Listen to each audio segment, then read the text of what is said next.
সুতরাং আপনাদের চিন্তা করার কোনো কারণ নেই। আমি তো নিশ্চয়ই চাইব না আমার রাজ্যে বেকার বাড়ুক। আবার দেখছি হাইকোর্টে একটা কেস করে বসে আছে, 35,000 প্রাথমিক শিক্ষককে ছাঁটাই করতে হবে। এরা কারা? এরা কারা? আমি জিজ্ঞেস করতে চাই, যারা একদিন আমাদের মন্ত্রিসভায় থেকে তারাও কম লক্ষ্যে টাকা দেয়নি, এই চাকরি দেয়নি, একবার ভাবতে লজ্জা করছে না যে মানুষের চাকরিগুলো করার আগে তার একটা পরিবার আছে, তার সন্তান আছে, সে বাড়ি করেছে, ব্যাংকের লোন নিয়ে কি করে শোধ করবে? একবার চিন্তা করে দেখবেন না? রাজনীতি করতে গেলে শুধু দানবিক মুখ, মানবিক মুখটা কোথায় যাবে? মানবিক মুখের আজকে সবচেয়ে বেশি প্রয়োজন।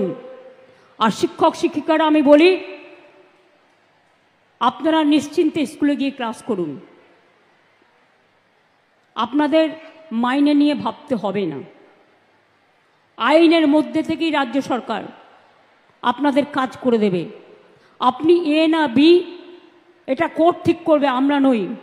কিন্তু আপনাদের মনে রাখতে হবে, যে যেখানে চাকরি করছেন চাকরিতে ফিরে যান। টাকা কিন্তু ওই যারা আপনাদের ওস্কাচ্ছে তারা দেবে না, মাইনে কিন্তু গভর্নমেন্ট দেবে। আমি গতকাল সন্ধ্যে থেকে কমপক্ষে 10 বার ফোনে কথা বলেছি।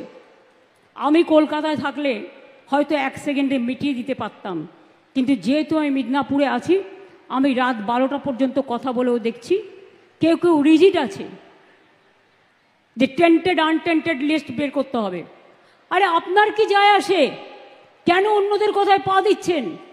টেন্টেড কি আনটেন্টেড কি আপনার দেখার তো প্রয়োজন নেই। ওটা দেখার জন্য রাজ্য সরকার আছে, কোর্ট আছে। আমরা এভিডেন্স নেব, আমরা কোর্টের কি বলা হয়েছে দেখব। এটা আপনার তো লিস্টের দরকার নেই। আপনি চাকরি করেন, আপনার চাকরিটা আছে কিনা দেখার দরকার। আপনি ঠিকমতো মাইনে পাচ্ছেন কিনা সেটা আপনার দেখার দরকার। অন্যটা আপনার দেখার দরকার নেই, ওটা আমাদের ওপরে ছেড়ে দিন। মনে রাখবেন, ইউপিতে 69,000 লোকের চাকরি গেছিল বিজেপি সরকার থাকাকালীন, কেউ ফিরে পায়নি। আমি তো আপনাদের বলছি আপনারা ফিরে পাবেন। আমরাই তো আপনাদের কোর্টে গিয়ে আপনাদের হয়ে ফাইট করে অ্যালাউ করেছি। ত্রিপুরায় 10,000 লোকের চাকরি চলে গিয়েছিল, কোর্ট বাতিল করে দিয়েছিল। বিজেপি সরকার বলেছিল ক্ষমতায় এসে ফিরিয়ে দেবে। আজ পর্যন্ত 7 বছর হয়ে গেল, ফেরায় তো নি। উপরন্তু তাদের মাথায় লাঠি মারা হয়েছে। আমাদের সরকার কিন্তু তা নয়।